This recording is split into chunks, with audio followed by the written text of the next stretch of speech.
All right, ladies and gentlemen, Paladin 215 back here, and I think today I'm going to be doing a hot take on Seal of Blood. So, I'm planning on titling this video Why Seal of Blood Will Not Matter in Burning Crusade, and why you're all probably stupid for thinking that it will, or does. And this video is coming specifically because I've been watching a bunch of other videos. Like I've been watching Stay Safe here, I've been watching S-Fan, I've been watching Mad Season, Willy, a bunch of other videos. Just about any video that pops up on YouTube that I can get my hands on, I've been watching. To try to figure out, try to get information for theory crafting for Burning Crusade. Paladin-wise, before I go into my Palicasts and start making guides and stuff like that. And one thing that's been bothering me is, for the life of me, I cannot figure out what the hell people are talking about when they try to tell me that Seal of Blood is actually going to be a big deal in Burning Crusade. Mind you, I actually did play Burning Crusade back in the day, and I was a Blood Elf Paladin, and I did use Seal of Blood, so I kind of have a good idea of what the downsides of it are going to be. But I'm going to start off this video by talking about why I think it doesn't matter at all from a PvP side of things. Then I'm going to talk about why I think it doesn't matter at all from a PvP side of things, both statistically and practically. Now, a fair warning, because I am expecting a few people to watch this video that have not seen my videos before. I am by no means a PvP expert on Paladin, like, whatsoever. I'll say that, like, straight up. I am, however, pretty qualified in saying that I am a PvP expert on Paladin, at least as far as Classic WoW is concerned. And a lot of those abilities and skills do translate over to Paladin PvP in the Burning Crusade. So, however, I think that my argument in the PvE side of things are so strong that they basically, it doesn't matter that I don't have a lot of experience. I'm pretty sure that my observations kind of blow everything out the water. Alright, so let's examine the seal in question here first. I'm sure it's up here on the screen. What it does is all melee attacks deal an additional 35% of your weapon damage as holy damage, and you take damage equal to 10% of the total damage inflicted. The judgment is the exact same thing. Watch any video, practically, they'll tell you why this is amazing in PvE, is because losing the health is good because it gives you back mana and that lets you blah, blah, blah, blah, blah, blah, blah. In PvE, what this basically translates to is Blood Elf Paladins will perform better, as far as their raid DPS is concerned, than Alliance Paladins. However, there's a number of factors that go into this not mattering. The first factor, of course, is the fact that as a Blood Elf Paladin, you're only competing with other Blood Elf Paladins, right? Like, you're not competing with the Alliance Paladins unless you're some kind of crazy person that insists on linking damage meters to somebody and says, like, hey, look at me, I'm like top 10% in the world in damage meters, but in truth, you're kind of inflating the numbers, because it's like, imagine you're like, so imagine you're a Horde Blood Elf Paladin, and you're like at 1,000 ranking, right? Like, out of 1,000 Blood Elf Paladins ranked, you're at the bottom, which means there are 99 other Paladins, all Blood Elf Paladins, that are better than you. And then finally you get to the first, like, Alliance Paladin on the list, right? And it's like, hey, I'm trying to ask you, it's like, if a Blood Elf Paladin is like ranked 1,000, meaning there are 99 other Blood Elf Paladins that do higher DPS than him, does that person have a right to brag that he does better PvE DPS than all the Alliance Paladins? And the answer is no, that's absolutely fucking retarded. So the fact that you're competing only within your faction as far as DPS concerns, unless you've got some weird mentally retarded egotism thing going on, that means you want to pump higher numbers than the other factions' paladins that don't have Seal of Blood, I don't see it really being a thing. The other reason why it doesn't matter is, Stacey points it out in this video, which is why I have him pulled up here, is he points out that the total DPS difference between what a Seal of Blood Paladin is going to be able to do and what a Alliance Paladin is going to be able to do is actually only, it's relatively low. He's predicting it to be maybe 70 DPS tops, and I would tend to agree. Paladin DPS is also kind of middle of the pack. DPS, like I mean, ret DPS. It's not bad, but it's not great, and there are far more important reasons you'd be bringing a ret paladin to your raid than like how good their DPS is. The only time that how good their DPS would matter is if you're like at the top 10%. It only matters under two conditions. One, the PvE content is so hard that it actually warrants you trying to get a paladin that's on his DPS game. And the second possibility would be that you're just into that sort of thing, right? Like you are the 10% of the player base that are like doing speed runs and are just into that sort of thing, which is the vast majority of not people's experiences. But by far the most damning reason in PvE why Seal of Blood is absolutely not going to matter is raw fucking math, which was why we're going to bring up calculator. All right, so in PvE, in Classic World of Warcraft, we have about 9% of the player base. I guess I got to go 0.9. 9% of the player base is paladins. I'm gonna and you need in a 40-man raid about 3 to 4 paladins because that's how many blessings you typically want/need. You need between 3 to 4 paladins in a 40-man raid, and in Classic WoW, about 9% of the population are paladins.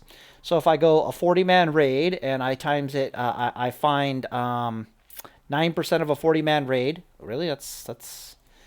One second, math sucks, 0.09, here we go. Yeah, 3.6, which means that in Classic World of Warcraft, there are going to be 3.6 paladins available as a class in the entirety of your server for every 40-man raid, which is why you tend to struggle to find paladins to fill out your ranks in raids under certain circumstances.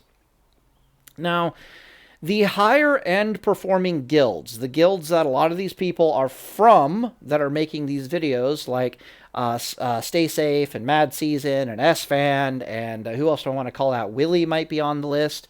Poor Willie, I'm throwing him under the bus here. They don't have this issue of finding enough paladins because a lot of paladins want to join their guilds, kind of a thing. But just know that the state of affairs in Classic WoW is that based upon the percentage of paladins, based upon the percentage of the player base that is paladins, there are barely enough paladins to go around in 40-man raids in Classic World of Warcraft. Switch over to Burning Crusade, where you have, I think it's 10-man raid teams, but the fact that I'm not entirely sure that 10-man raids exist in Burning Crusade should show you how much I raided in BC. I raided almost not at all in Burning Crusade. Which is why I should, in theory, not know what I'm talking about, which is why I'm so confused. But the standard raid is 25 man. Well, if I want 4 paladins in a raid, like what percentage is that? That means I need something like 18% of the player base in order to be paladins, before I have enough paladins to go around for every 25-man raid. Do you see where I'm going with this? What I'm trying to say is there aren't going to be enough paladins to go around in Burning Crusade to make it matter 2 shakes of a shit whether or not they have Seal of Blood or not. Like, people are just going to be desperate for paladins in Burning Crusade, because in Burning Crusade, paladins might account for 12% of the player base. Like, I'm even giving it the benefit of the doubt that it's going to go up. We'll say 12% of the player base, and the player community requires a 19, almost 20% or more of their player base to be paladins. Point being, there's just not enough paladins to go around for either the 25-man raids, and there's certainly not enough paladins to go around for the 10-man raids. Now, why this is such a big deal is because the blessings that the paladins bring to the table are far more valuable than whatever measly amount of DPS that they can generate. some of their utility is far more valuable than whatever measly amount of DPS that they can bring to the table.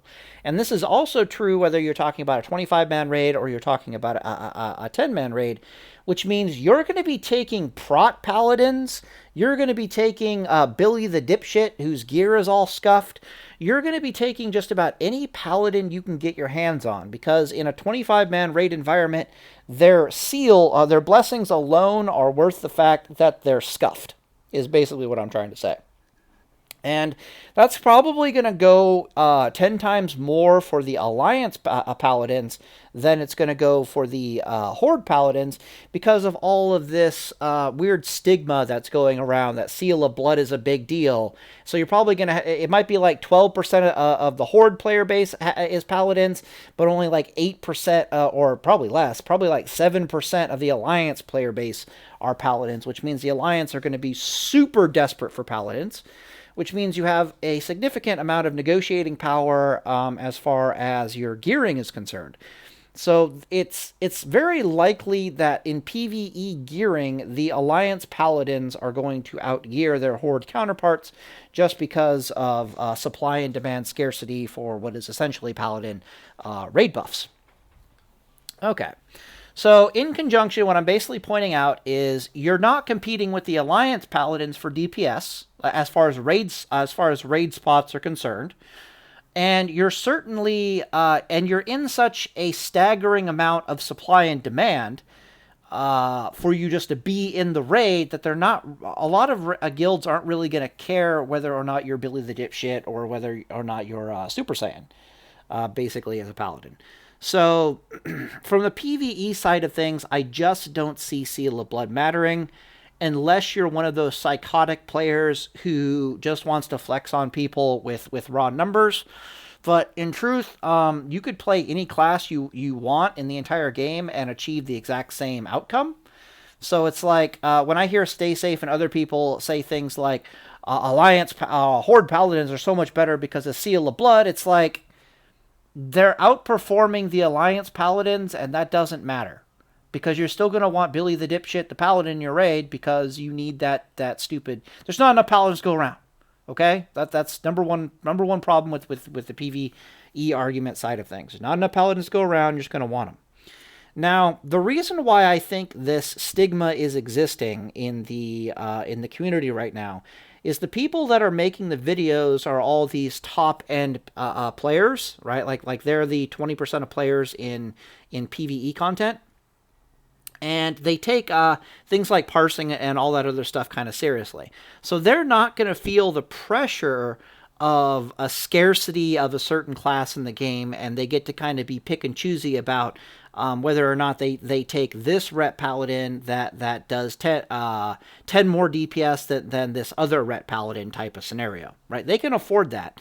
Every other class, like 80% of guilds, are simply not going to be able to afford that and are simply not going to find themselves in that position, and the difficulty level of the raids is simply not going to matter. Okay, so that's the heavy hitter out the way for the PvE. Now I'll get into some light hitters, and then I'll move on to the PvP side of the argument. So one light hitter I have for the PvE side of why Seal of Blood is absolutely not going to matter. Let me check to make sure I'm actually recording here. Is a lot of people are trying to say that raids in Burning Crusade are going to be more difficult than raids in Classic to a significant enough margin. Now, keep in mind, it's like, what was one of the conditions under which a Ret Paladin's performance would matter? And the answer would be if the raids were hard enough that it actually mattered. And I'm about to make an argument for why I'm pretty sure the raids in Burning Crusade are going to surprise you at how easy they're actually going to be. And the reason for this is because I remember playing back in the day Burning Crusade, and being the RP retard that I was back then, I decided that since I was a Blood Elf, I wanted to build like the equivalent of a Warcraft 3 Spellbreaker. I wanted to get as much resist gear on me as possible for my for my Blood Elf Paladin. And because Burning Crusade is absolutely awash in resistances, like I said this in the previous video and I'll say it again, there is more resist gear available in Burning Crusade than there is in every other iteration of World of Warcraft put together. Every expansion plus original World of Warcraft, there is more resist gear available in Burning Crusade than in everything else put together. And what's worse is it's properly itemized resist gear. It's shit like stamina, intellect, and resist, or just stamina and resist gear.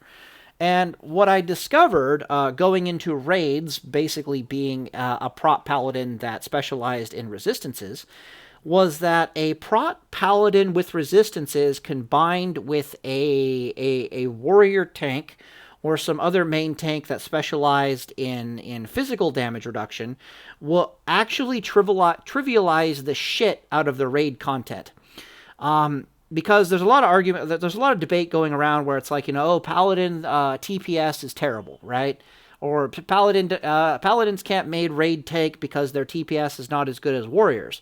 Well, that shit kind of goes out the window. And again, I haven't raided in TBC since TBC, so there's a high probability that I'm about to be talking out my ass. But I think that I'm pretty sure this was what was happening. When I was tanking a boss as a resistance-geared paladin, meaning my threat per second is absolute dog shit, okay? I still had no problem with threat whatsoever. And the main reason why I had no problem with threat whatsoever was because I think taunt, the taunt that they give paladins works just like the warrior taunt. It works just like the druid taunt, in the sense that it causes your threat to be equal to the person who currently has threat level. And in order to pull aggro off of them, you need to beat that by 10%. I think that system is still in place. And so what would happen was the main tank would just be pumping threat into the target, and then I would just taunt it off of them, and I would suddenly have all that threat as the resistance paladin. And we could literally just rinse and repeat that as much as we wanted within the 15-second cooldown window that I had to make sure that threat per second was not an issue, despite the fact that it's a warrior tank and then it's a purely resist paladin tank. We found that this method, at least in Karazhan, and certainly in certain bosses and quite a number of bosses in Sunwell, those are the only raids I actually did. I did Karazhan and I did Sunwell, if you can believe that, back in Burning Crusade. That combination of a pure resist tank, because no matter what tank you are, if you're going pure resist, your TPS is going to be dog shit, combined with a main tank doing the TPS swap, it absolutely trivialized the content 6 ways from Sunday. Also, some of the bosses will cast like damaging spells, and in between that they'll do melee attacks, or they'll do like heavy spell damage, and then in between the heavy spell damage they'll do melee attacks. And of course what we discovered is when I'm the one taunting off of him when the spells are coming down, he's the one taunting off of me when the melee attacks are coming down, because again, I can be crushed pretty easily. Crushed and critted, it really hurts, but I'm virtually immune to magic damage. So the point I'm trying to make here is, back in Burning Crusade, the player community was I remember this very clearly, they were very stuck in their ways. They wanted to raid like they did back in Classic World of Warcraft, and in Classic World of Warcraft, we all thought resistances were fucking retarded. So for a very long time in Burning Crusade, people were still raiding, not really understanding the sheer horror of the value that resistances can bring to you in raid. Because they also don't really understand the sheer ocean of resistance gear that you're in Burning Crusade. So for example, it is stupidly easy in Burning Crusade for everybody to get like over 200 of any resist that they want. And at the snap of their fingers, with just like crafted gear and quest rewards, you can just have suits that you can just snap your finger and you can be at over 200 to any resist, and that's without losing any real raid DPS or any of the other stats that you would really want. That's you switching out maybe like 4 pieces of your gear to something else, and you got over 200 resist. 200 resist and Burning Crusade will absolutely trivialize the content. Why? Because even though you're going up 10 levels in Burning Crusade, the resistance system doesn't change at all. So, for example, how do I put this? Blah, blah, blah, blah, blah. Right, so at level 60 as a Paladin, my resist aura gives me 60 resistances. At level 70 as a Paladin, my resist aura gives me 70 resistances. Yet I live in a world where at the snap of my fingers, I can have over 500 to just about any resist I want as a resist tank, no questions asked. Compared to like classic World of Warcraft, where you can't do that for every resist, and only certain resistances you can get over like 350. You really struggle to get over 350, whereas in Burning Crusade, it's so much easier to get your hands on resist gear, and it all comes with stamina, unlike it's just ridiculous. Resists are amazing in Burning Crusade. So my point is, we all remember Burning Crusade being difficult, but keep in mind, if Classic WoW has shown us anything, it's that we were all kind of fucking retarded back in the day when we were playing World of Warcraft. Like, we sucked. Like, we didn't know anything about itemization, we weren't really smart about this or that, or efficient, or blah, blah, blah, blah, blah. I guarantee you, in Burning Crusade, resistances are going to solve just about any problem you have with a boss encounter. It's like, just get either resistances on the tanks, or get resistances on your raid. You don't even really have to do anything special to get the resist gear, and it's going to trivialize encounters that otherwise should be very difficult. Okay, so that's my general take, but I'm going to tell you a very specific thing that happened to me in Karazhan to show you exactly how trivial I'm professing this to be. Okay, so the only 10-man, I only ever did Karazhan twice, and I only ever tanked, like, I almost did no raiding in TBC. The first time I actually started raiding in World of Warcraft was in WoW Classic, like, this year, because I was just the guy who all I would do is PvP, and I would just get my gear from PvP, and I didn't care about raiding at all whatsoever. Perfectly honest, I probably didn't have the internet connection to care about raiding too much. So the only raiding I ever did in Burning Crusade, this is why there's a high chance I might be talking out my ass here, is I did a 25-man Karazhan early in the expansion where we got our butts kicked, and I did a 10-man Karazhan late in the expansion, and then I was called in pretty regularly for a few weeks to tank certain bosses that were giving people a hard time in Sunwell, because I guess I garnered a reputation for being the resistance gear guy, and they would get stuck on like some spell-based damage boss in Sunwell. They would call me in because I'm not a raider, and they're like, hey, come in here, tank this boss for us. And I would do that. We'd one-shot it. I don't remember ever wiping in Sunwell. I thought it was a joke. And then they would kick me from the raid, and, I wouldn't care. But let me tell you about this 10-man Kazakhstan run that we did. Okay, so our tank in the 10-man Kazakhstan run must have been geared like a god, because he did not give two shakes of a shit about physical damage, which when I went into Kazakhstan early in the expansion and I tried to tank things in there, shit hits like a truck. So I was highly impressed with his ability to tank in Kazakhstan. I had really shitty healing gear, but I had really good resistance gear. So I would do weird things, like I would off-tank as a healer ranged caster DPS like trash, if that makes any sense. I would intentionally get aggro, and I would coordinate with the tank so that I would have aggro on any ranged-based DPS, spell damage based DPS, and I would basically just heal and tank it, and that actually went a long way to speeding things up.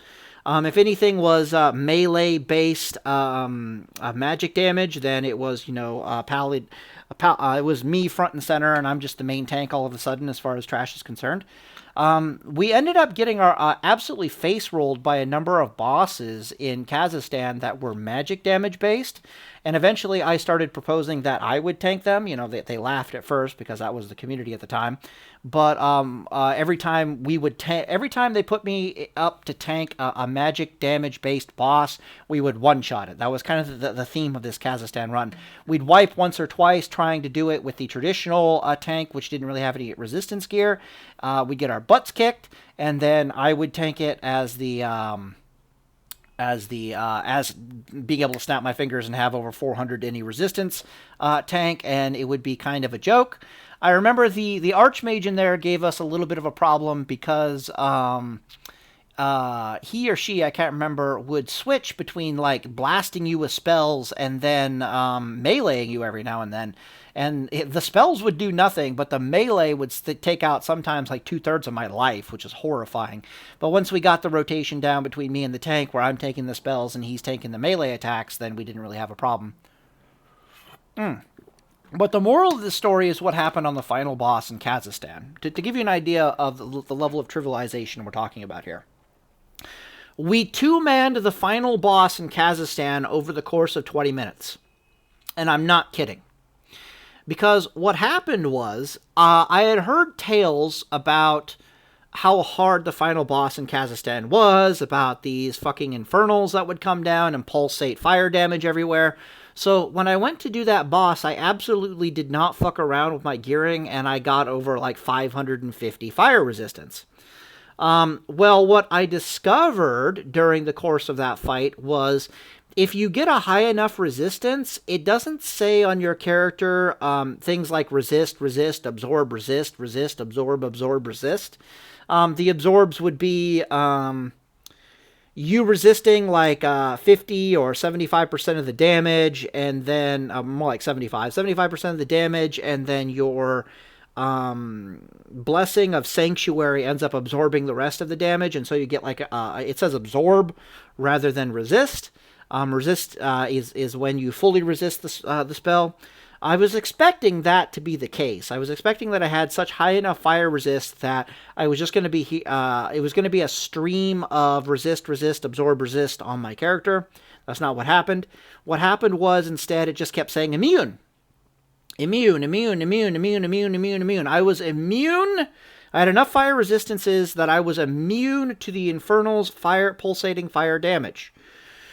This immunity, I'm not joking, I'm not making this up, this immunity allowed me to actually drop combat and start drinking during the course of the fight.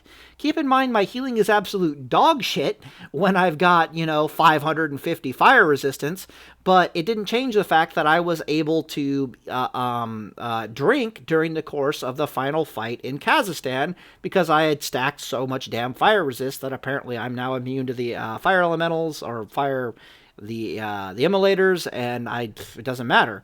So me plus, literally, the rest of my raid team, there were like 2 guys dead, and then there were like 6 guys huddled in the doorway, like on the balcony, because in the doorway they were only getting hit by like 2 infernals, and they could kind of heal through that. And then the tank was tanking the boss like right on the edge of the balcony to try to limit how many infernals were pulsating on him. And I'm standing in this area where I'm just getting cooked by like 6 infernals simultaneously, and I'm just drinking because I give no shits. And over the course of 20 minutes, we actually killed the boss. And there was a little bit of drama, which was kind of funny because I actually started running out of water. Like I had 2 stacks of water for that fight, but my healing was so shit, and I had to drink so much water that we started running out of water. And I can't remember if it was really somebody ended up trading me water, but I can't remember if it was really easy for them to trade me water or if it was really hard for them to trade me water. Like I can't remember if you had to be out of combat in order to trade water or not. But I remember that in order to trade water, I had to make sure I was out of combat, and then one of the paladins ran over to me, bubbled, and traded me the water. But I can't remember if because we had to have a long conversation about how to get me water. Like I was informing these guys I was running out of water. It's like, hey, we're killing this boss, but I'm running low on water. And if we couldn't trade in, if we couldn't trade in combat, this is how fuzzy my memory is. I want to say we couldn't trade while we were in combat. And the solution we came up with for trading water while not in combat was one of the paladins killed himself to DI the other paladin. The other paladin canceled DI and immediately bubbled, so he's out of combat, right? Because the DI gets you out of combat, and then the bubble keeps you out of combat, and then he walked over to me while in a bubbled state while I was, not in combat as well, and we traded water. I want to say that's what happened, but that could just be my entire imagination. What's not my imagination is that apparently if you get over like some amount of fire resist below 550, you become immune to the pulsating infernals, and it completely trivializes the fight. I would also point out that every spell boss I ever fought in either the Sunwell or in Kazakhstan was completely trivialized because I had so many resistances. The resistances are just insane in Burning Crusade, and my prediction is it's going to greatly trivialize the content if you're willing to take advantage of it. Okay, so that's my soft argument as to why Seal of Blood is not going to matter in PvE. And it has to do with you're not going to need the DPS. The content's going to be a lot easier than you think it is because we were all fucking retarded back in the day and didn't know how to use the resistance gear. Once you know how to use the resistance gear, it's going to completely trivialize the content. The end. As far as the PvP argument is going to go. And yeah, the final one, of course, is the big one is there's just not going to be enough paladins to go around, so Seal of Blood is only going to be a thing to people who are either speed clearers or they're like trying to do top parses, or people who can literally afford to be picky about the paladins that they take. That's not going to be the vast majority of players' raid experiences. And as a side note, this actually reminds me of... This is actually another pet peeve, another hot take that I have for classic World of Warcraft is... People...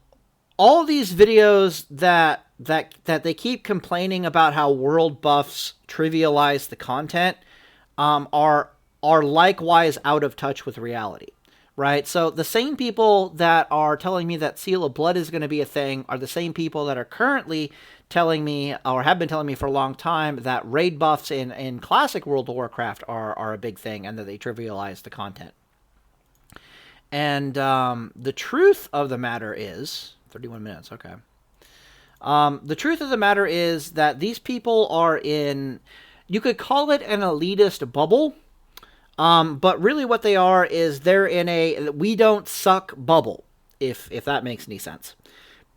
Because I guarantee you, 20% of the guilds in classic World of Warcraft are having the experience that they're describing, which is that the world buffs are trivializing the raid content for them. 80% of the guilds, however, are having an entirely different experience in classic World of Warcraft.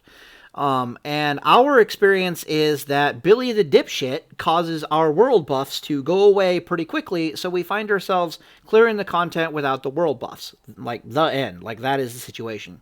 So, basically what's happening, as near as I can tell, is that the guilds that are full of really good players do not... Like, there's two main raid bosses in classic World of Warcraft. One raid boss is... So you'd argue that there's technically three. One raid boss is loot scarcity. Loot scarcity is the real raid boss of classic World of Warcraft that everyone kind of suffers from. Now, you might argue that it's the socio-political drama of a 40-man raid and blah, blah, blah, but all that drama is actually caused by the loot scarcity issue. So the loot scarcity is one of the true raid bosses of classic World of Warcraft. The second one, true raid boss of classic World of Warcraft, is Billy the Dipshit. Now, after a year of raiding classic World of Warcraft, I've been a Billy the Dipshit maybe 3 times. I've been responsible for wiping the raid and or removing large quantities of world buffs from my raid, or just consumables in general, maybe 3 times during the course of a year of classic World of Warcraft. That is not enough wiping to cause me to be considered a Billy the Dipshit. But the point I'm trying to make out is, I know I'm I'm good enough to be substantially above the rest of the player base as far as my skill level goes. And if I'm still wiping people and causing people to lose world buffs, Billy the Dipshit style, I don't even want to know what the experience is like in other raids.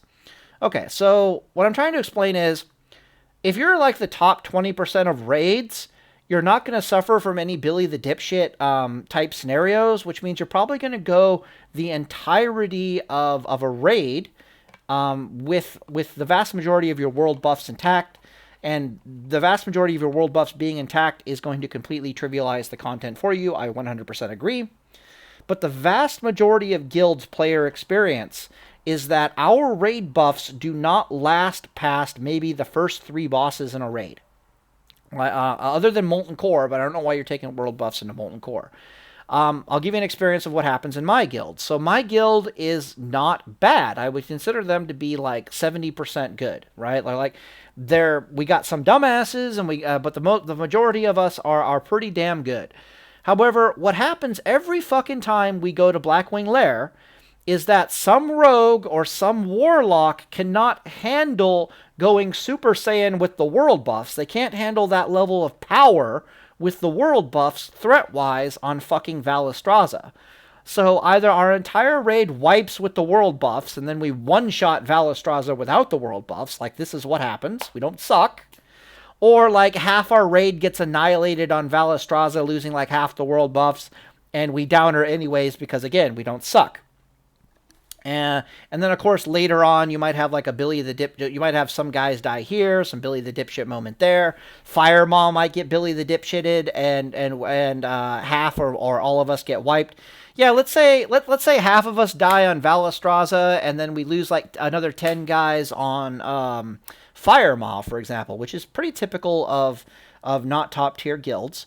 The vast majority of our world buffs are gone already. We've had raids where we have our world buffs all the way up until Ebon Rock, and then because we have world buffs, we're not taking Ebon Rock seriously. Like, we don't put Shadow Resist on the tanks because it's just fucking Ebon Rock, and then Ebon Rock claps our asses out of existence. Or we make it all the way to Nefarian with our world buffs, which is super fucking rare, and then we're not taking Nefarian seriously because we have world buffs, and then he claps us out of existence. So it's like, AQ is probably another really good example where it's like half your raid team will die on like the first boss, and then like another 10 people might die on the trash to like the second boss, and then another half your raid team might die on like the second or third boss in AQ, depending upon which route you took.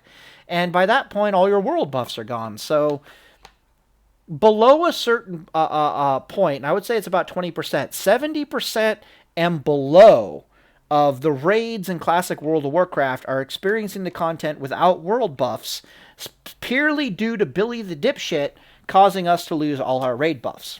Okay? And the Billy the Dipshit problem only gets worse the less skilled your raid is in totality, if that makes sense. So it'd be like, try doing like a pug, like a Blackwing Lair pug, and hold on to your world buffs. You're gonna get Billy the Dipshitted so fucking fast, it's gonna make your head spin.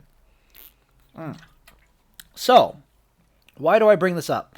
Because I'm watching all these content creators try to tell me that world buffs are a big deal, and they really trivialize the content. And that's not the experience I'm seeing at all in Classic World of Warcraft. I stop and I think about it for a while, and I'm like, oh, you guys aren't suffering from Billy the Dipshit. Billy the Dipshit, the raid boss, known as Billy the Dipshit, is not clapping your ass out of existence and removing your raid buffs. Therefore, yes, you are skilled enough to keep your raid buffs, and because of this, are your world buffs, and therefore it is greatly trivializing the content. I think that the exact same mentality is going to be at play here when they're talking about this Burning Crusade Seal of Blood shit, where they're still the top 20% of players, and because they have different priorities other than just clearing the content, for them, for some reason, Seal of the Blood is a big deal. But it's not going to be. Okay. Not going to be. Paladins are going to be...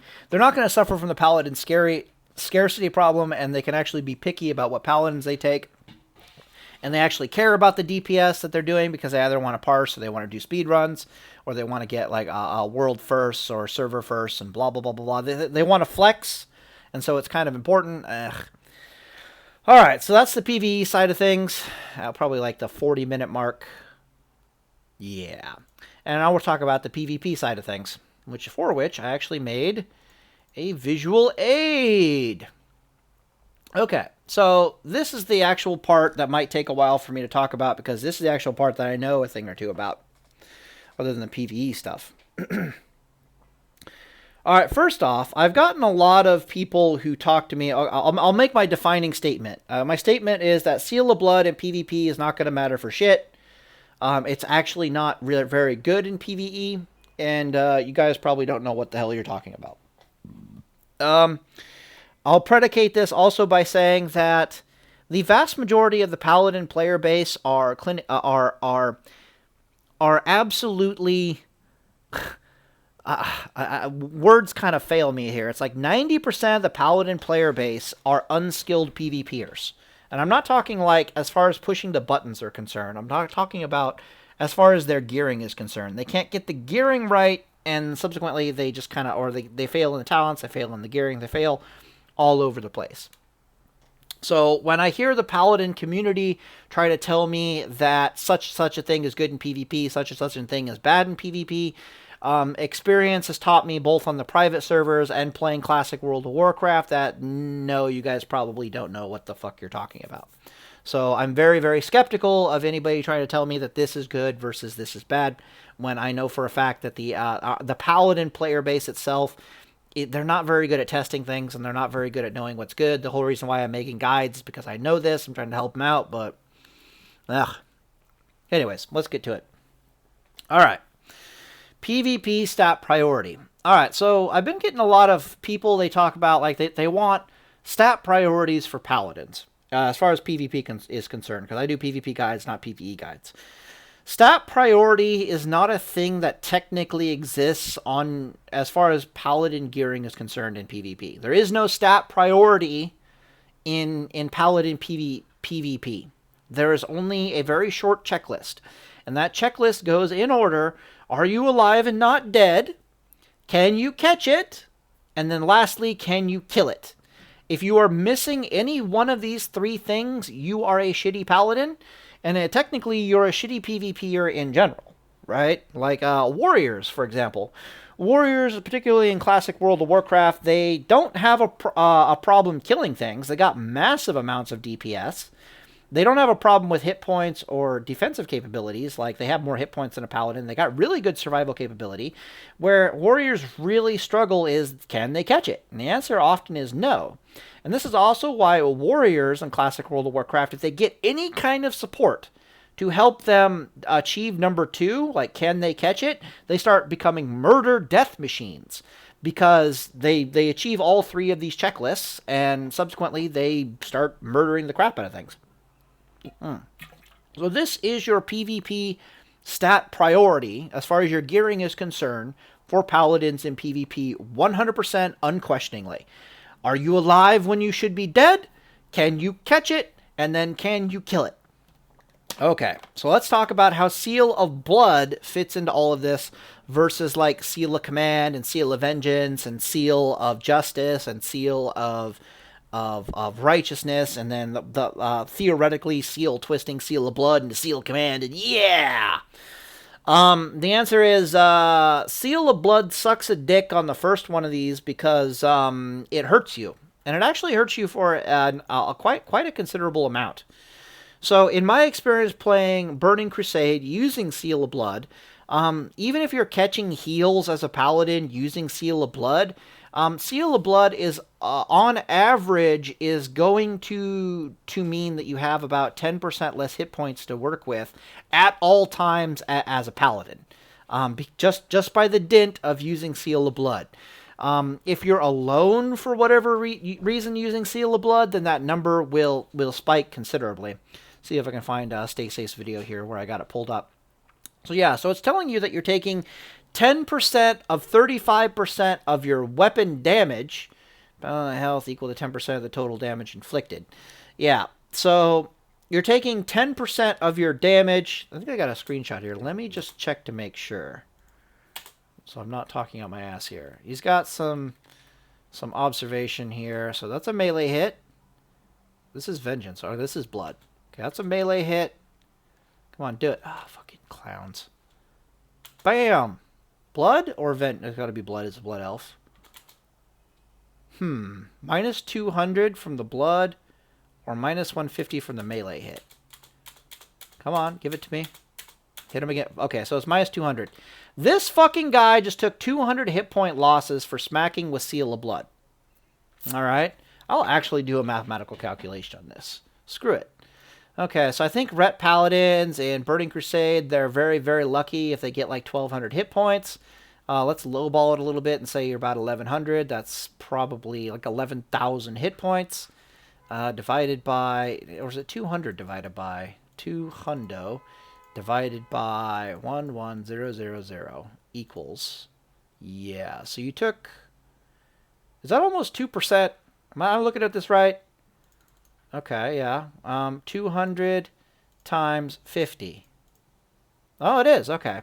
So you lost a little less than 2% of your life total just for smacking the target with that two-handed weapon. Like that's what I just observed. That's what I'm doing a very rough calculation on. And go back to our boy here. There we go. Yeah. So on average, you're going to be down about 10% of your hit points at any given point in time while using Seal of Blood. Yeah, it's probably going to be worse with the judgment coming off of the so this is actually failing in the first aspect of being alive when you're dead. It also really, really hurts you with your gearing options. It's a lot like taking a corrupted Ashbring in Classic World of Warcraft, where the weapon looks amazing and it looks awesome and you think it's going to perform until you realize that you've got like 500 less hit points. You've got 10% less hit points than you would otherwise would have if you used any other weapon in the game. And what this does is it does a number of things. But the number one thing it does is it makes your gearing much tighter to try to make that weapon work. It makes your gearing much tighter to try to get to your hit point breakpoints, which are things that I talk a lot about in a lot of my videos. And any seasoned paladin worth their salt will sing tales about the hit point breakpoints and why they're important to get above certain hit point thresholds. Because if you don't give above certain hit point thresholds, then you're dead when you want to be alive and it's not working. And things that are going to cause you to have less hit points than normal, like Seal of Blood, just make it that much more difficult for you to gear properly, and it makes it that much more difficult. Your gear becomes much more inflexible due to the loss of hit points. So that's one major negative aspect about Seal of Blood, is that it technically starts failing in your number one priority as a paladin, which is to be alive and not dead, because this thing makes you have less hit points. Kind of a big deal. A lot bigger deal than you would think. Okay, so let's talk about its benefits. It theoretically does more damage than Seal of Command. And this is like a pure mathematical thing. So Seal of Blood is doing, every 2 melee attacks, it'll do like 70% of your weapon damage as holy damage. Seal of Command wants to do 70% of your weapon damage as holy damage about every, depends on your weapon swing timer, about 45% chance per weapon swing that it's going off there. Maybe a little bit more. Nobody ever really quoted me the actual proc chance. In my brain, it's like 50%. So if Seal of Command was coming off at a 50% ratio, we could still technically argue that Seal of Blood is better because it doesn't go through the Seal of Casino that Seal of Command has known problems with. But it also has little perks that come with it. But the fact that it's doing less than a 50% chance to do 70% weapon damage as holy damage, and this is a guaranteed, you can see that Seal of Blood is doing a not an unrespectable amount more DPS than Seal of Command in raw paper form. And this holds true right up until you remember that the fact that it's doing damage to you causes your to hit your gearing breakpoints to be more difficult, which means that your gearing is less flexible as far as your HP thresholds are concerned, which means you're probably sacrificing an extra critical strike chance here, or an extra, a good chunk of spell power there, just to make the gearing work with Seal of Blood. So, to be perfectly honest, I'm fairly certain that both Seal of Blood and Seal of Command, played at the highest capabilities of their performance, do almost identical DPS output. As far as their performance is concerned. If you want just something that does raw more damage, it would be Seal of Blood. Other aspects of Seal of Blood are it's more consistent damage output than Seal of Command. You don't suffer from the Seal of Casino issues. Like somebody might argue that, hey, you don't suffer from Seal of Casino, and that's a really big deal. Therefore, Blood is better.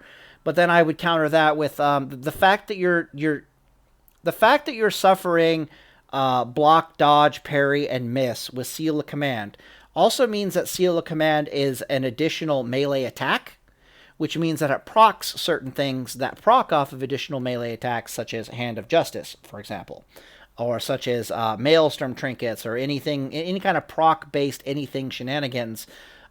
Seal of Command is going to activate off of, whereas Seal of Blood, I think, doesn't. I'm not entirely sure if Seal of Blood has a Seal of Righteousness effect where it counts as an additional melee hit. For those who don't know, I can't imagine, well, maybe you're fresh to Paladin or something, but Seal of Righteousness counts, additional holy damage counts as an additional melee hit. Doesn't count it as additional melee attack.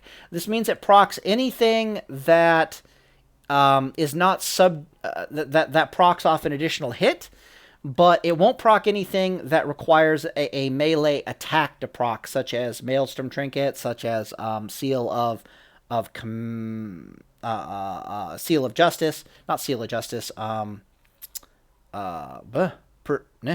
forget what the trinket is. The 2% chance to hit. Hand of Justice. There we go. Hand of Justice, and so forth and so on. So, how do I put this? Despite the fact that you're paying for Seal of Command, going through Seal of Casino, it has some perks to it that kind of negates somewhat the negative to it. Anyways, the two seals are very comparable when you compare them to one another.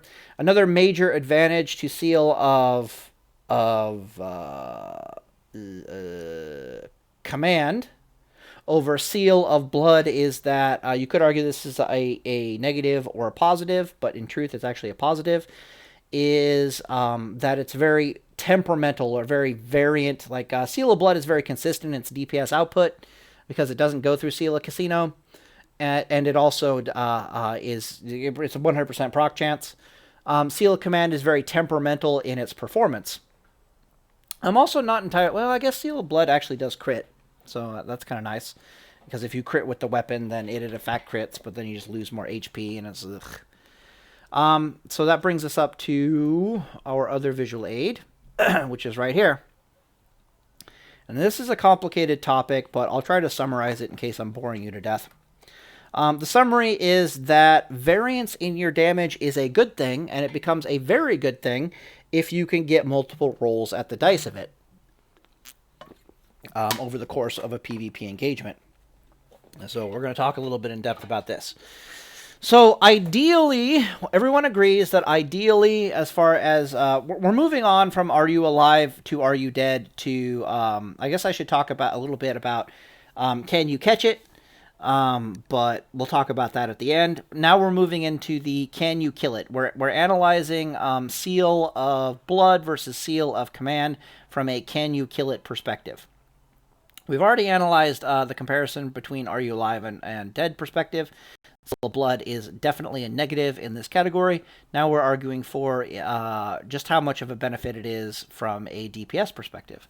So everyone agrees that Paladin PvP, the ideal, the thing that we want the most, is that we kill something and that we kill it very quickly. Like, that's the ideal, right? The ideal gearing scenario is that we're alive and we're not dead. we have the ability to catch it, but then when it comes time to kill something, we're clapping things out of existence in like 10, 12 seconds, something like that, right?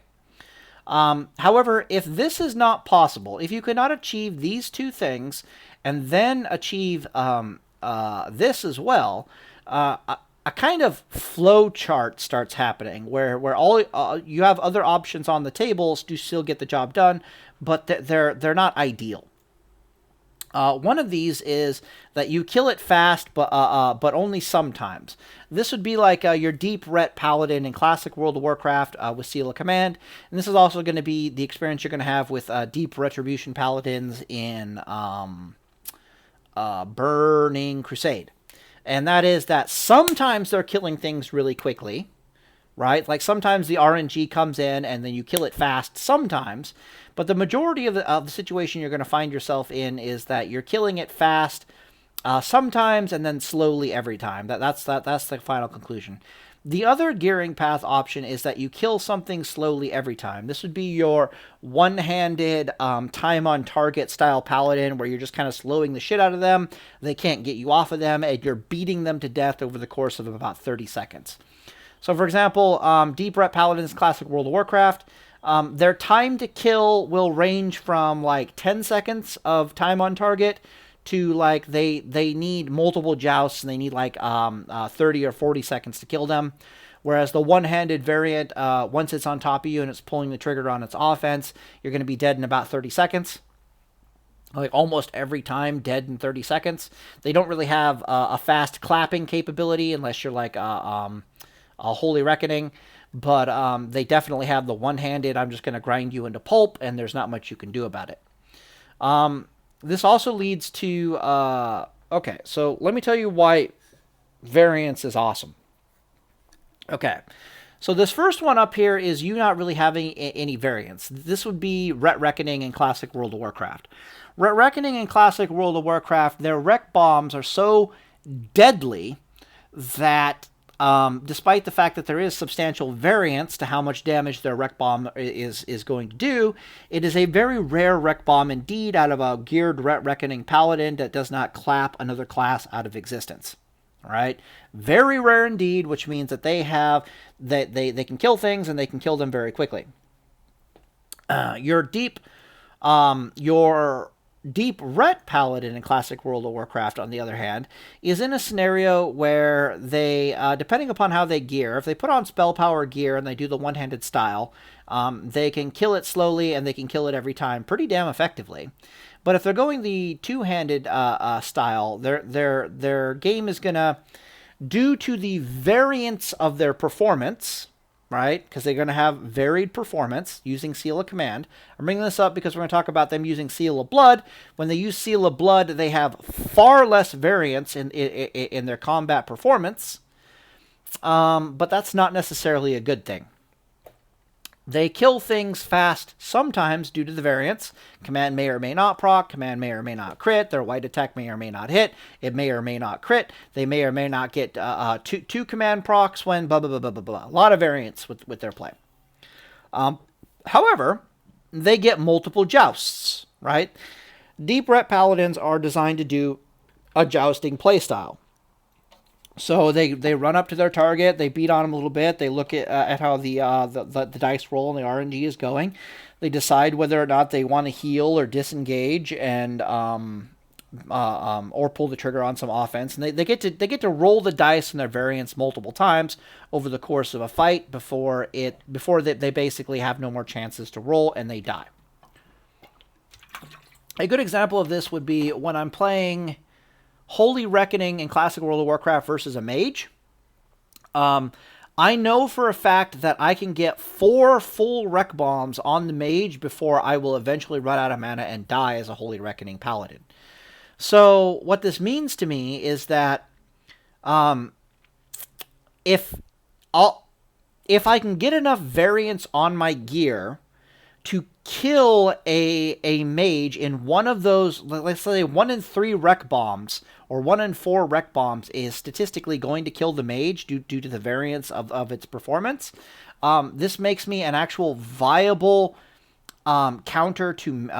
this makes me able to duel and fight mages viably because even though my variance is shit, like a 1 in 4 rec bombs is not good, I know I'm going to be able to get multiple rolls of the dice, which turns the kill it fast sometimes into kill it fast sometimes and slowly every time type scenario.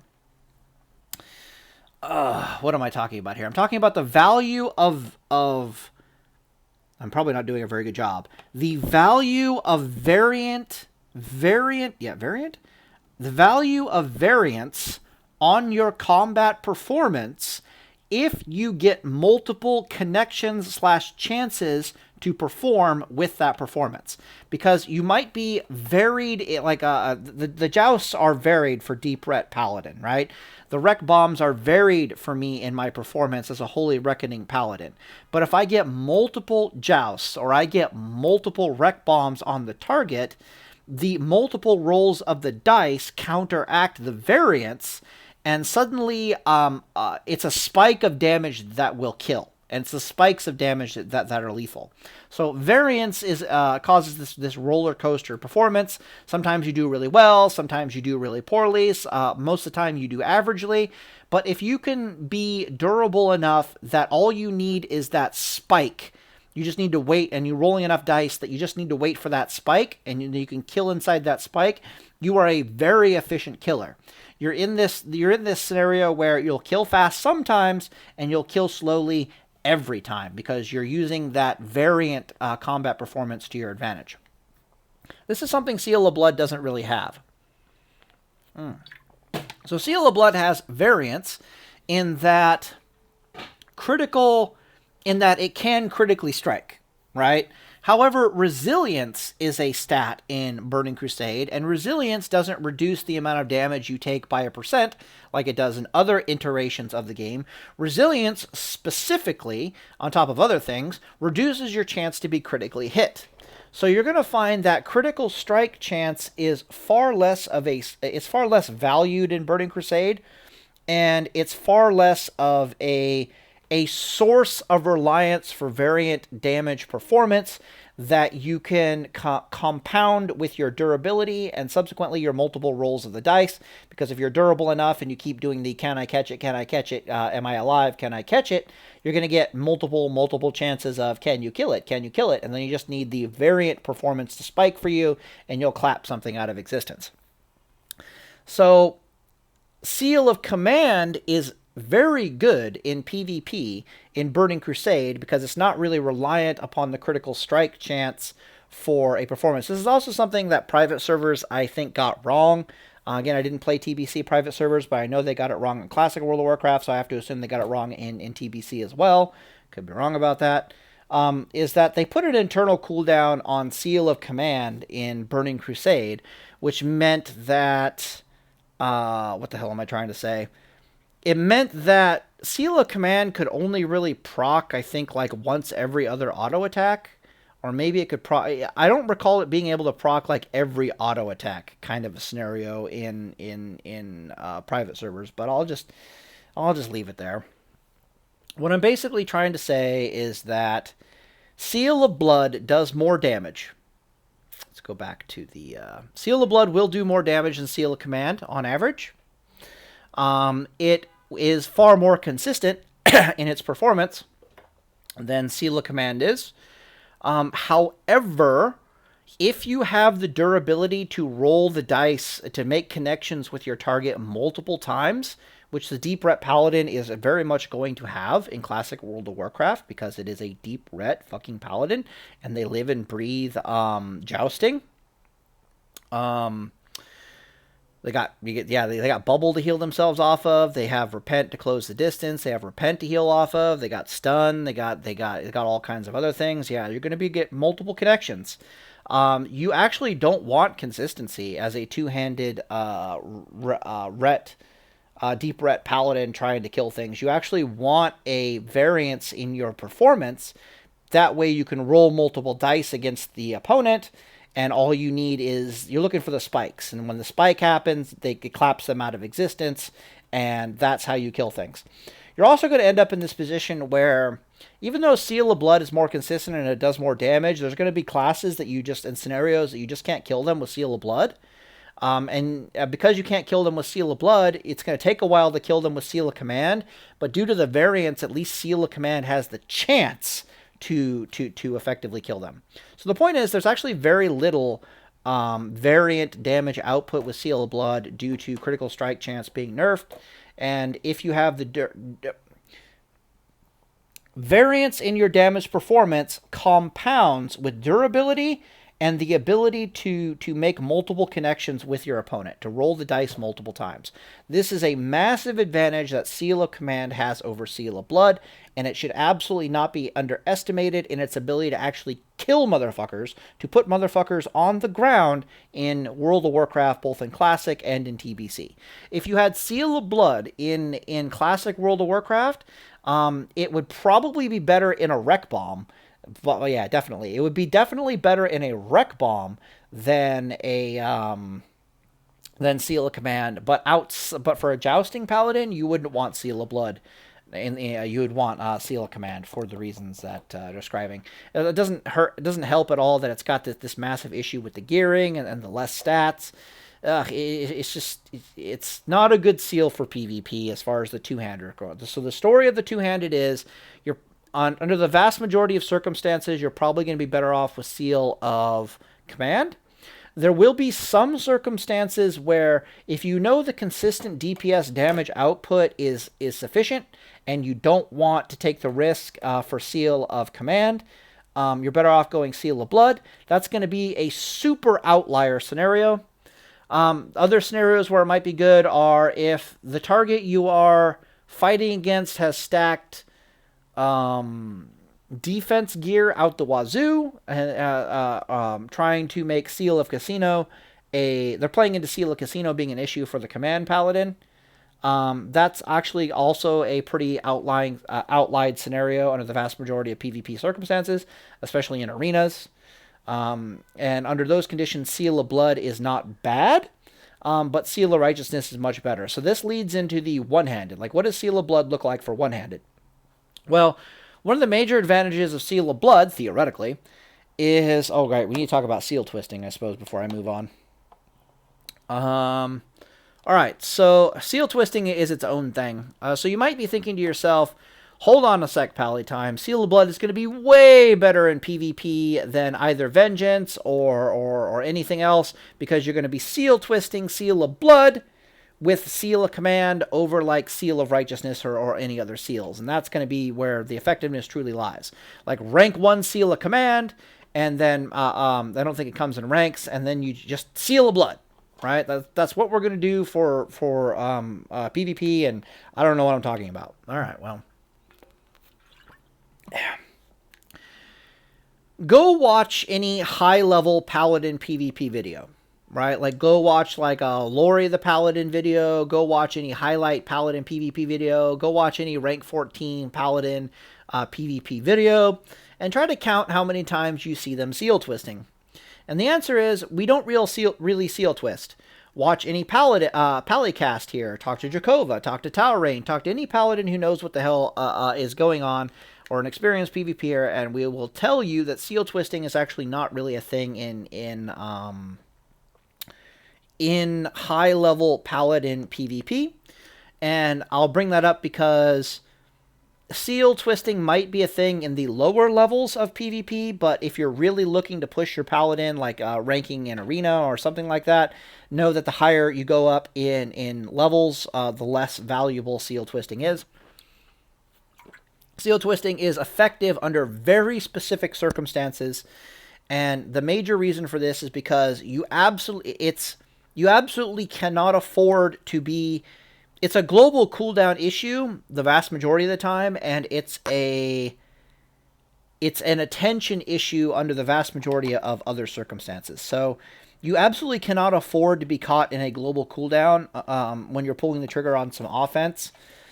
And so it has very limited uses, seal twisting, and we're much more of a fan of using it in like classic World of Warcraft. We'll seal twist in Seal of Justice. But even then, the circumstances are kind of like, we couldn't possibly kill this class. We couldn't secure this kill against this class unless we're seal twisting Seal of Justice. Therefore, we are seal twisting Seal of Justice. A class has got like enough hit points remaining that there's a good chance we're not going to be able to kill them.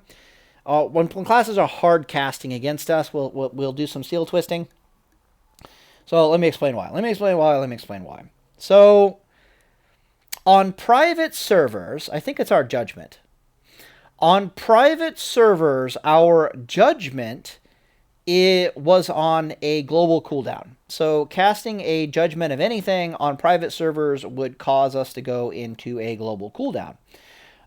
What this trained up the entire private server community, meaning the people who are really good at PvP, what this trained up the entire private server community to be on the lookout for is a Paladin that is locked in a global cooldown. Because if a Paladin is locked in a global cooldown, that is precisely when you want to hit them with a slow, a root, a snare, like whatever you can do. You want to wing clip them, you want to hamstring them, you want to frost nova them, you want to do what, you want to use a fucking, what the hell is it, Nature's Grasp on them when they're in that global cooldown. Because if I get hit with a slow or a root or a snare, when I am in a global cooldown as a Paladin, this is like a second or more of time that they get to get distance away from me, which is absolutely unacceptable. Absolutely unacceptable. Go back to our stat priority list. Am I alive when I'm dead? Okay, no problem. Can I catch it? Well, if I can't catch it, I can't pump my DPS into it. Therefore, it's super critical as a Paladin that once you're physically on top of somebody, that they cannot get you off of them for any fucking reason. And subsequently, this is not the time to be seal twisting at all. And the reason for that is because if they see you seal twist, they're just going to hit you with a slow or a snare, and you're going to be like, motherfucker, and you have to wait like 1.2 seconds before you can remove it off of you, and that 1.2 seconds of time they've had to get away from you or to increase the distance on you might mean that you're up shit creek without a paddle. It's just bad. It's really, really bad because you don't have a very good way to remake contact with them. That is changing a little bit in TBC, and we'll get into why that is when I get into my conclusion.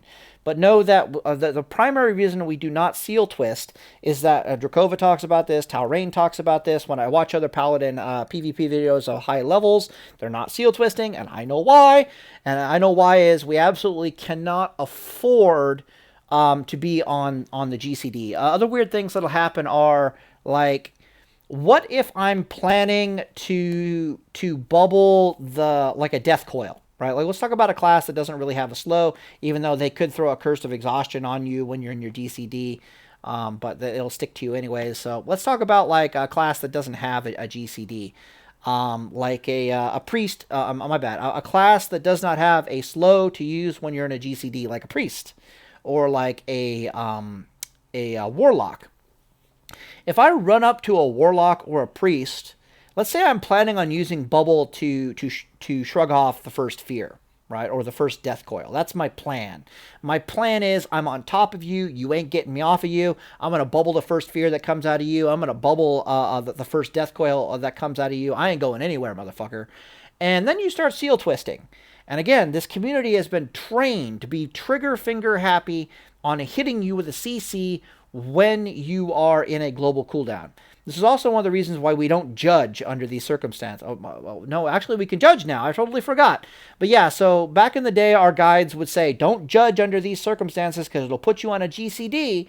And the moment they see you on a GCD, they're going to nail you with that death coil. They're going to nail you with that fear. And if your plan was to bubble it, you're not going to be able to because you're in a fucking GCD, right? Unacceptable.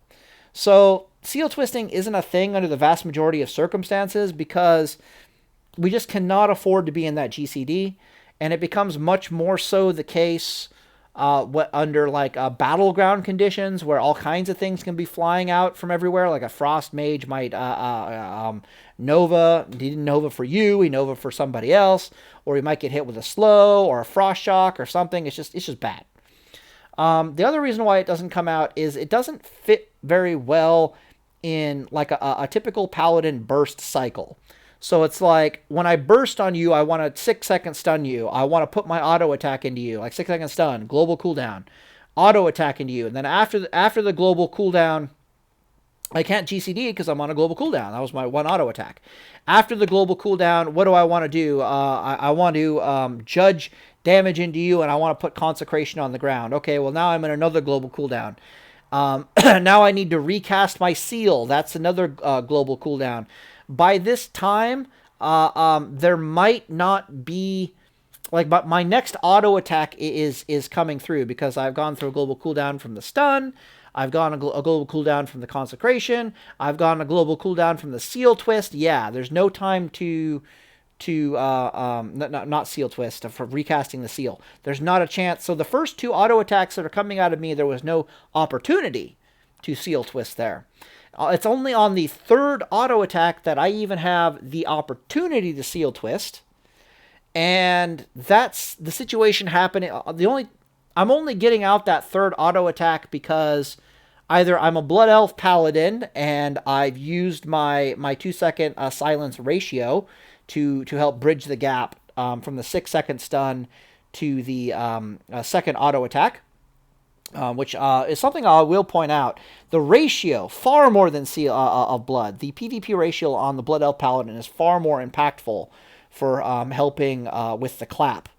Or the kill combo that Paladins like to execute than Seal of Blood ever is. It's because of this. It's because it's an extra 2 seconds of they can't get you off of them. I think they might be able to throw a grenade.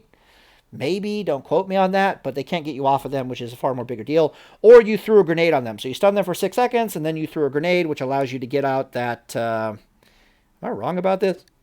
No, yeah, to get out that third auto attack. Consistently. And that's the first auto attack where the actual play of the situation will actually allow you to seal twist. You can seal twist if you want to, but it'll cost you the consecration. And when you kind of do the math, with Seal of Blood, it might be better to have twisted the Seal of Blood, or it might be better to have consecrated. I think the math that you're going to find is going to pan out that consecration is either identical to a Seal of Blood damage, or it is maybe it's a little better. If it's better, then it's by the hairs on chin, chin, chin.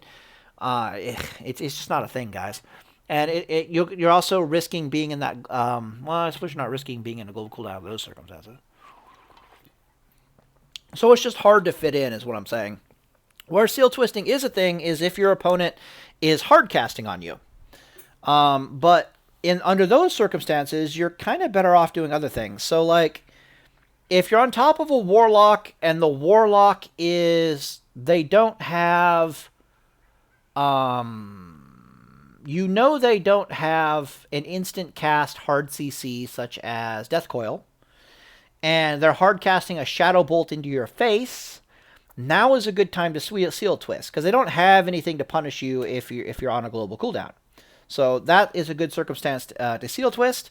However, under those circumstances, because again, they're hard casting on you, it's the same thing with heals, right? There's like a shaman is kind of ignoring you, he's just healing, or a priest is ignoring you that they're healing. They can't hit you with a fear. They can't do that. They're not even bothering trying to get you off of them. They're just going to heal through the stuff. Yeah, my bad. They're just going to heal through the stuff. Then is the time to cast to theoretically do a seal twist.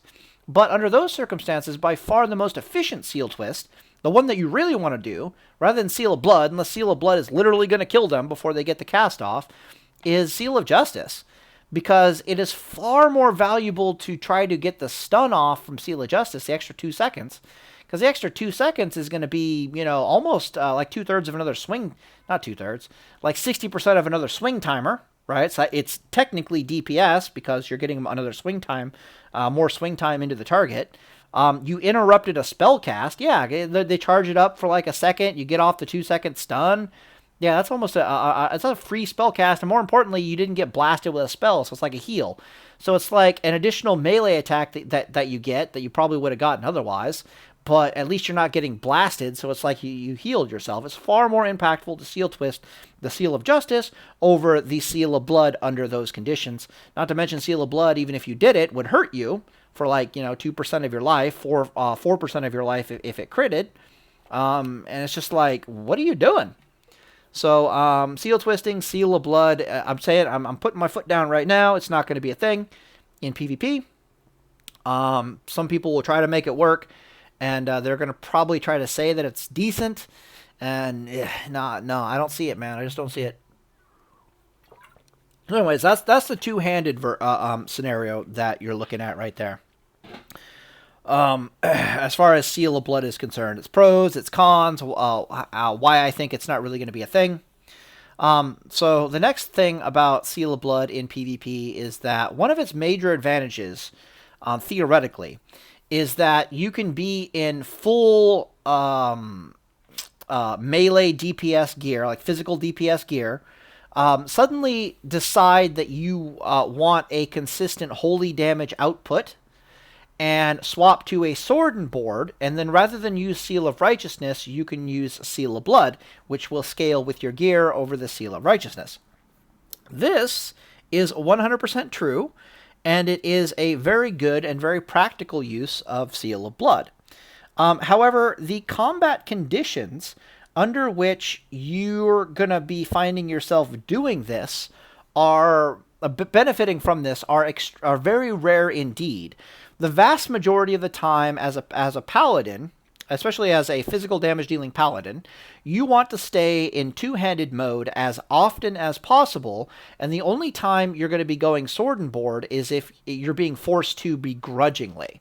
Like a rogue is doing too much damage to you and you didn't quite get the RNG on the clap that you wanted, so you're being forced to go into sword and board mode defensively to try to live out to your next stun and so forth and so on, right? You're being forced into it. And under those conditions, you really don't want to be using an ability that's fucking hurting you, right? No! No! So you're still kind of better off with either a Seal of Command, or you're still better off with like a Seal of Righteousness under those circumstances. Just something that's not hurting you. You're better off with like Sword and Board, Edward the Odd, even though it's still Burning Crusade, and then like Seal of Righteousness for the ×2 proc on Edward the Odd, and just hoping you get an Edward the Odd proc, or that you live long enough to your next stun so you don't have to bubble. I can't think of almost any other circumstance you'd want to use Seal of Blood. Like maybe if you're trying to go sword and board against a warrior. But the circumstance under which that would be is you got jumped by a warrior, and for some reason you feel like you can't take them with your two-handed weapon, so you decided you're going sword and board. Seal of Blood, like that's going to be such an outlying scenario that you're going to want to like actually take the additional damage with using Seal of Blood over like being more defensive and more endurance based, that I don't understand. The only other scenario I can think of is if you're like in an arena comp, or you're dueling somebody, and you get to like see what their composition is ahead of time. In which case, you're far better off going, if you want to do the one-handed style, if the one-handed style, if you're looking at the situation, you're like, one-handed style is the premeditated thing that I want to do, then you're far better off going spell power gear with Seal of Righteousness than you would ever be going, it's going to have way better performance than the physical damage dealing with Seal of Blood. Because Seal of Blood is going to be doing 35% of your damage output as holy damage, whereas Seal, the spell power gear, it does less DPS overall. How do I put this? It's like, I was going to give math to show. It would be like, let's say, it's less DPS total. So let's say that the, what do I want to say here? Okay. Let's say that the spell power paladin, right? Like you're in spell power gear using Seal of Righteousness. Spell power one-handed.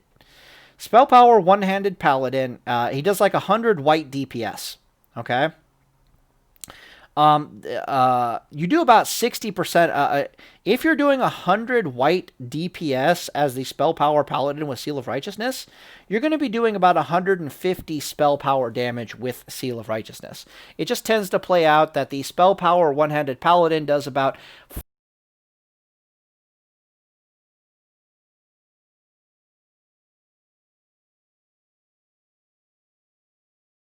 full DPS is going to be more. So let's say they do like 200 white DPS, right?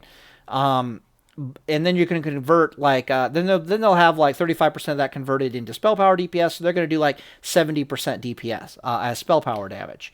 So the total DPS of one variant of the paladin is going to be like 250, but 150 of that is spell power, and the other one is going to be doing like 270 DPS, but only 70% of that is spell power.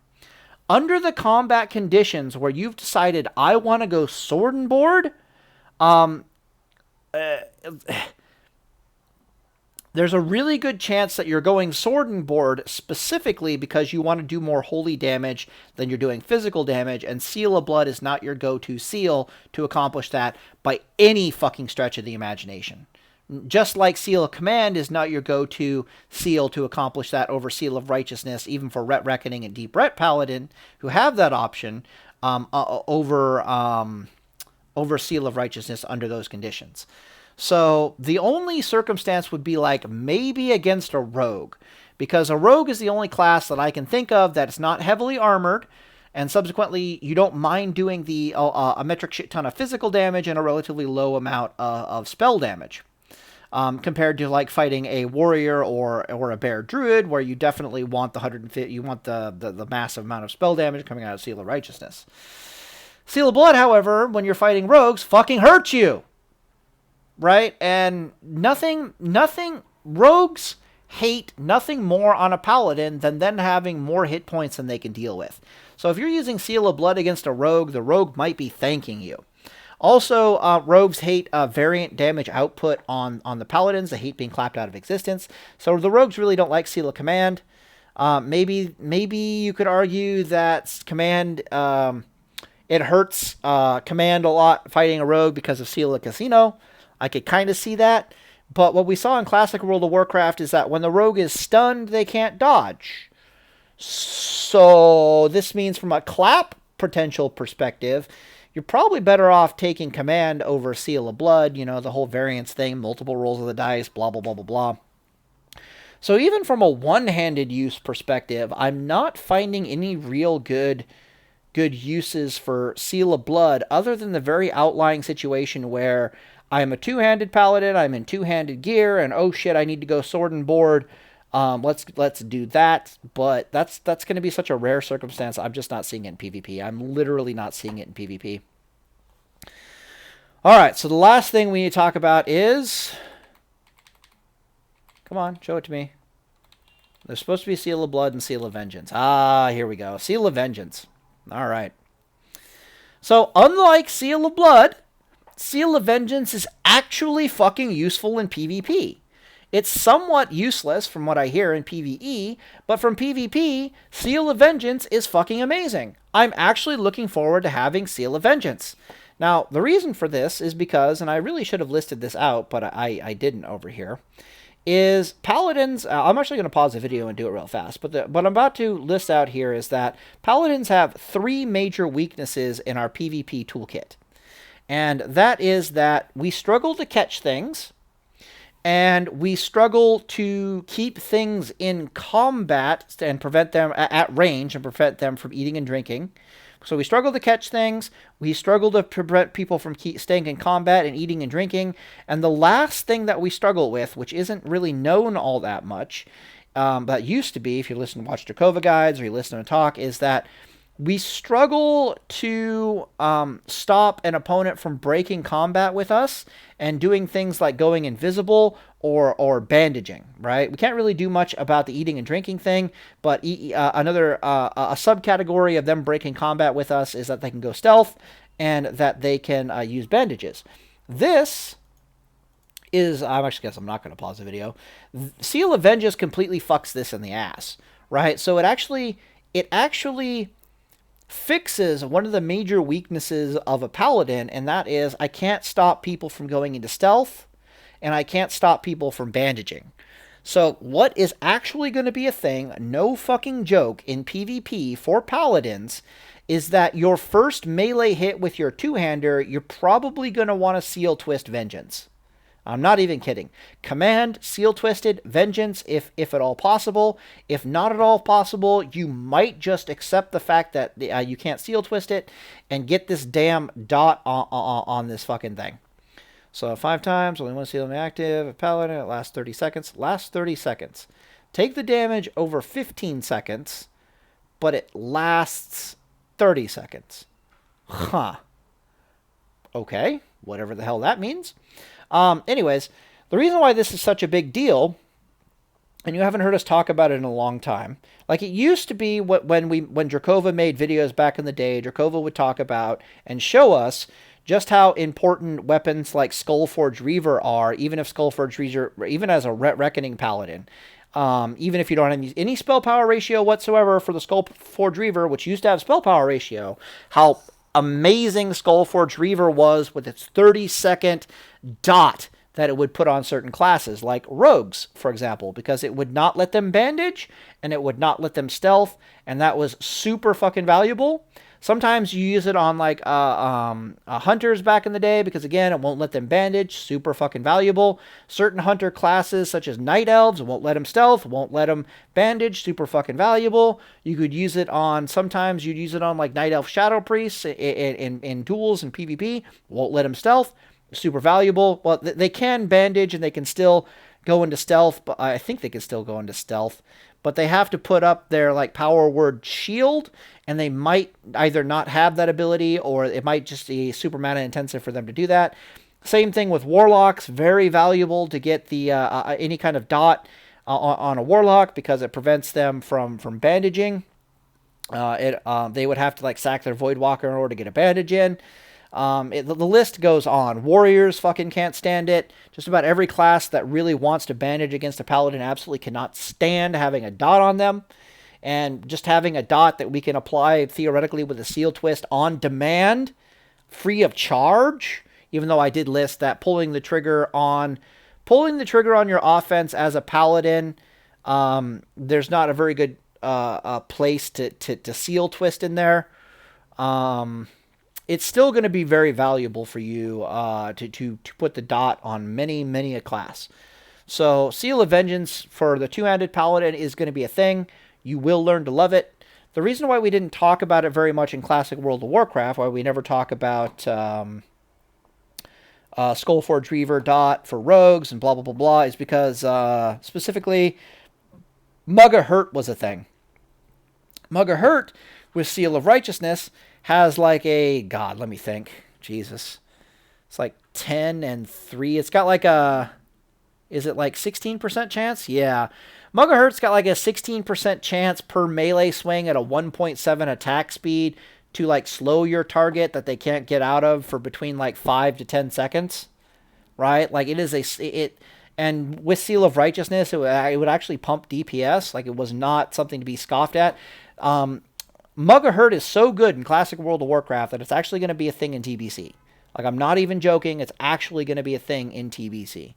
That's why we didn't really talk too much about Skullforged Reaver, because the question always is, why go for a Skullforged Reaver dot on the rogue when you can just use the one-handed slowing weapon and fucking murder them?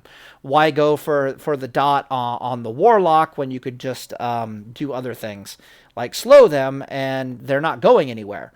It's like, because before what we would do is we'd Skullforged Reaver, put like a dot on the warlock, or whatever class that we don't like, a warrior, or whatever class that they have the ability to break combat from us, and that's normally when they'll bandage. But if we can get that slow on them instead, like Hunter and so forth and so on, even if they can break combat, they're not going far enough away from us that we're not reinitiating combat on them. So it's the exact same. It's just better to be on top of them, as opposed to, I'm going to stop you from bandaging, but now I have to try to chase you down again type scenario. Seal of Vengeance? Oh, God. Seal of Vengeance is not going to let people bandage, and that is worth its weight in fucking gold. On top of that, it's actually doing some actual damage. I'll take it. Seal of Vengeance over Seal of Blood. PvP all the way. Gimme, gimme, gimme, gimme, gimme, gimme, gimme, gimme, gimme. What else? Okay, so for the one-handed playstyle, Seal of Vengeance is even way more powerful. Because anyone who plays retail will know the importance of, like in retail World of Warcraft, I've been playing Death Knight for a long time because Paladins just haven't been tanky. It's like they've given the tanky PvP, I can still do damage over to like blood decays and sometimes frost decays, and so I've just been playing DKs for a long time. And any player of DK will let you know that how you burst on someone is first you get your dots on them, then you let your wait for your runes to come back off a cooldown again, and then you burst on them. So you're adding the dot damage that you can put on the target with the bursts. Warlocks in classic World of Warcraft or Druids technically do the same thing. You're using your first global cooldowns and your first attacks to dot up your target, and then once the target's dotted up, that's when you go for the burst, and then you get to add the DPS of the dots into the burst, and it's quite effective. So the idea that my time on target based one-handed paladin can run up to someone and apply 5 stacks of a dot that I'm probably already going to want to put on them anyways, just to give them nightmares and to stop them from the sheer amount of damage it does just from stopping them from being able to bandage is more than worth it. Like one single application of this stupid thing, and the next thing I know, they're not healing for like another 4,000 hit points from like a bandage is kind of how you have to read it. Plus it's doing additional damage.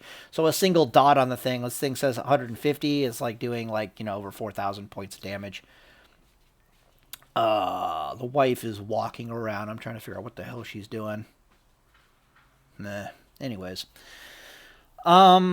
Yeah, so I get to run up to them, apply this dot that I'd want to put on them anyways. Even if they break off of contact with you, they're still taking chip damage, which means they're going to have less hit points when I make contact with them again. They're not bandaging, which means they're not going to have... I'm super happy about that.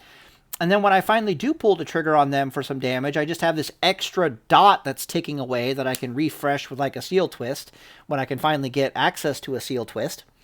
If seal twisting, SOR, and vengeance is a thing, you might be able to really ramp up the damage. But again, I wouldn't want to mess around. It's so more important that I stay on top of my opponent and not risk being in the global cooldowns than it is to actually seal twist. So this is just nothing but pure bonus damage for Paladins and PvP, both from a two-handed perspective and from a one-handed perspective. This seal is awesome in PvP. Absolutely fucking amazing. What else? Right, so the last thing I was going to talk about is... There was like 2 things, but I can't remember. Is what holes are... Oh, yeah. Okay, so seal... The ability to have a dot that we can put on demand in PvP fixes one of the holes that we have in our combat in PvP, which is we can't... The 3 were... Let's see. We can't stop people from... What are you looking for? Let me pause this video for a second. Okay. Thank you. I'm not talking to you. Alright, well that was entertaining. So literally I pause the video, I get up, I put my headphones down, I get up out of my chair, and my wife's like, "Found it!" And I'm like, I can't focus when she's walking around and looking everywhere. It's very annoying. Anyway, let's talk about the 3 things, right? Alright, yeah, so the 3 holes in our play is we can't stop people from dropping combat at range. We don't have an on-demand dot that we can put on a target, which means people can go and bandage and can go into stealth. Very annoying. Seal of Vengeance fixes that. And the last one is that we can't close with people very well. I suppose I should bring up... I'll just talk about it off the top of the head and you can go look it up. So, we cannot fix people breaking combat from us and eating and drinking in Burning Crusade. Can't fix it. However, our ability to close on and make contact with people is greatly improved in Burning Crusade due to the twin combination of Pursuit of Justice, which I would highly suggest just about any Paladin PvP build pick up Pursuit of Justice, and judging on your target Seal of Justice. Seal of Justice in Burning Crusade reduces target movement speed to a maximum of 100%. So a rogue sprinting will not move faster than 100%. A druid in travel form will not move faster than 100%. Speed potion, speed boots, speed whatever, get fucked. You can't move faster than 100%. Plus 8% movement speed on your boots. No, no, no, no, no. Sorry, doesn't work. You're moving at 100% normal movement speed as if you did not have that enchant. So if I'm able to make my opponent unable to move faster than 100% normal movement speed, and I have Pursuit of Justice, which is making me move 15% faster, good fucking luck trying to get away from me now. It's not happening, right? Like, I actually have a speed increase and an effective slow over my opponents with which to engage and re-engage and re-engage on top of them. And that's actually quite substantial. What else? We still have access to all the slows that we have out of Burning Crusade. We're probably going to get more slows out of we have all the access to all the slowing gear that we had in classic World of Warcraft. Yeah, including the Stygian shield, which Peaceblade was showing me that he had the shield the other day. There's some shield out of Naxxramas that 15% chance when you get struck, it applies like a 5-second slow to the target, and I'm like, what? So that's probably going to be something in Burning Crusade. You're using that shield that applies a slow every 5 seconds. Don't be surprised if that's a thing. Don't be surprised if you're using Mug of Hurt. Don't be surprised if you're using Frost Oil. Don't be surprised if we're finding things that do additional slows in Burning Crusade. But we actually have a fucking judgment that makes people not able to run faster than us. We still have access to all our movement speed increasers, like our speed boots are working, our swiftness potions are working, because we got freedom and shit like that. We can just cleanse off that judgment or freedom and off. It's not going to stick to us. And we have a 15% base increased movement speed. If you're deep prot Paladin, and for some reason you went deep prot and you didn't pick up Seal... Pursuit of Justice for 15% movement speed increase.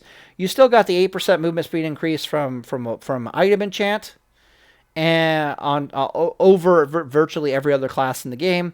And on top of that, you've got Avenger Shield, which dazes. It takes 1 second to cast, which sucks, but it still dazes the target for like 6 seconds, and it's on a pretty quick cooldown. So our ability to catch people in Burning Crusade is actually greatly increased. And our ability to stick to our target once we've caught them is going to be expanded just because we have more gear potential and gear opportunities. So Burning Crusade fixes one of the major, probably the biggest hole in PvP for Paladin, and that is our inability to catch someone and then to re-catch them and catch them again.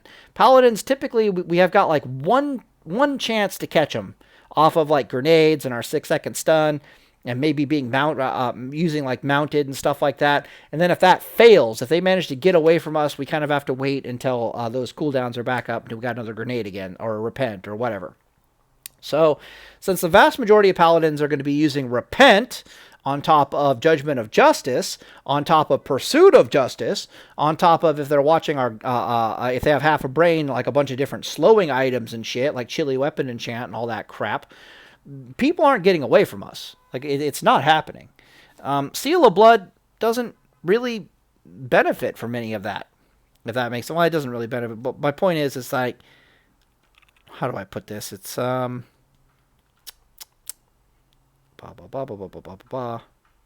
Seal, yeah, I guess it doesn't really have anything to do with Seal of Blood. But my point is that a Seal of Vengeance, there we go, there's my point. Seal of Vengeance, unlike Seal of Blood, is closing one more loop. And that loop would be, what does it matter if I can catch back up to my target slowly if they can bandage themselves and heal up pretty good in between the downtime? What does it matter if I can catch back up to that rogue or that druid if they can just go into stealth? Like, what does it matter that I caught them? They're now invisible. Seal of Blood doesn't fix any of this. Seal of Vengeance does. So Seal of Vengeance in PvP is going to be absolutely huge. I am super, super excited about it. Seal of Blood looks like complete dog shit. I haven't really found a good use for Seal of Blood, to be perfectly honest with you. Theoretically, pure theoretically, you could seal, twist, seal a command into Seal of Blood while chasing somebody down during that whole thing. Like you're working on like a 20-second, 30-second kill window, and you're doing a time on target play style. You could seal twist it theoretically, but then like Seal of Vengeance and Seal of Righteousness and Spell Power gear are going to be far more effective under the vast majority of circumstances in that PvP type scenario. So I just don't know. I keep hearing people telling me that Seal of Blood is going to be a thing, and then I keep thinking about it, and I keep doing research, and I'm like, I don't think you guys know what the fuck you're talking about. I know it's not going to be a thing in PvE. I mean, in PvP. And I think it's not gonna. I think it's gonna be a thing on the Horde side in PvP. In PvE, but I don't think it's gonna matter. I think either the Paladins' supply and demand is gonna be the one critical factor that Seal of Blood doesn't matter. They're gonna want Paladins anyways. They're gonna 25-man raids. Odds are if they've only got 2 Paladins and they need a third, it's far more important that Billy the Dipshit is coming in with this Paladin than any other well-geared class. And I think that once people figure out how to use resist gear, it's going to drastically trivialize the content in Burning Crusade. The fact that we didn't know how to use resist gear very well at all in Burning Crusade, I think is greatly inflating how hard Burning Crusade actually is in our memories. Because that's exactly what happened to me, is once I started using resist gear, things got laughably easy. And before I wasn't using resist gear, certain things were just fucking horrifying. So anyways, I'm going to end the video there, and hope you guys all have a good time. Sorry for the probably like an hour and a half long rant. Oh god, hour and 45 minutes to explain how Seal of Blood is actually crap. Oh boy. Wonder if anybody's even going to watch this video. Anyways, boys, Deus Volt, and I'll see you guys in the next one.